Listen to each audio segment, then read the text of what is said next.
The phone lit up at 2:14 a.m. Just one ring, one message. We need to talk. No emojis. No punctuation. Just 5 bare words, sharp and deliberate, like they were carved out of ice. Her name flashed across the screen, and something about it felt wrong, like even the phone wanted to reject it. I let the screen dim on its own. Didn't answer. Not because I was afraid. Because I saw it clearly. You don't put out a fire by shouting at the smoke. I lay in the stillness she left behind. The ceiling fan churned the air above, but nothing could stir the heaviness pressed against my chest. Her scent no longer lingered in the sheets. She hadn't been home in hours. I didn't know the full story, but I didn't need to. I already understood enough. Those 5 words weren't the start of a conversation. They were the final blow to our trust, camouflaged as concern. This wasn't remorse. It was her curtain call, a speech rehearsed to sound soft while tearing everything apart. So I waited. I let the silence do what it does best. Guilt is always louder when there's nothing to drown it out. I didn't throw clothes in a suitcase. I packed a notebook, a pen, and the spare house key she never remembered I had. The early signs weren't loud or obvious. A new perfume for ordinary errands. Lip gloss before midnight grocery runs. Smiles that didn't feel like hers anymore. Her hands, still soft, but her touch had gone cold. Her laughter no longer vibrated in her chest. It floated, thin and hollow. She started drifting out of her own life. Her eyes stopped meeting mine. Her phone became an extension of her hand. And the first time I touched her wrist and she recoiled, I knew. Love doesn't pull away. I didn't argue.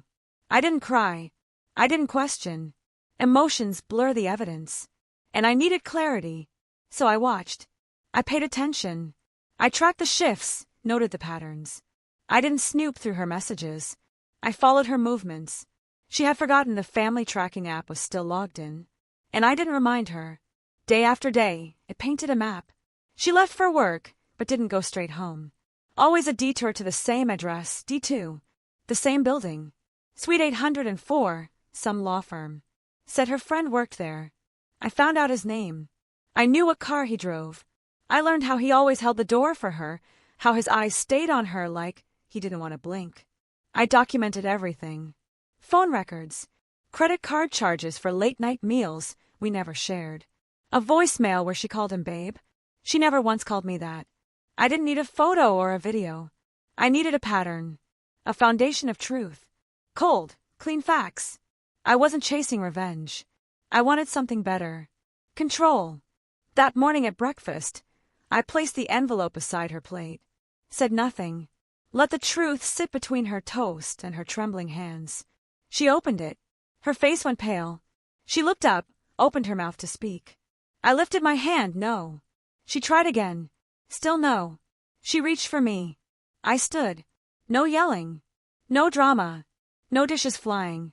Just my silence, and the sound of everything falling apart inside her. That was 2 weeks ago. Now, she's outside in his SUV, wearing his hoodie. He's wearing the watch I gave him last Christmas.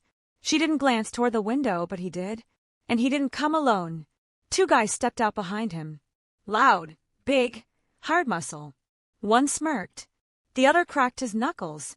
She stayed in the vehicle. Her eyes were swollen, maybe from crying. Or maybe not. The man walked forward like he owned the place. Your wife's with me now, he said.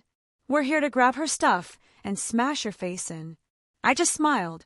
He didn't know about the hidden camera above the garage. Motion sensor. Full audio and video. Streaming live. Every word recorded. Every threat on file. Intentional. Coordinated. Felony. They're gone now. In handcuffs. She screamed. She begged. But not for me. For her reputation. For the clean story she hoped to keep. Too late. I watched everything from behind the blinds. She glanced back once. I shut the curtain. Now the house is quiet again. Not lonely. Peaceful. Because the moment she chose him, I stopped needing reasons. I stopped needing closure. She has years ahead to explain herself to mirrors and empty rooms. I won't say a thing. She made her mess. Let her sit in it.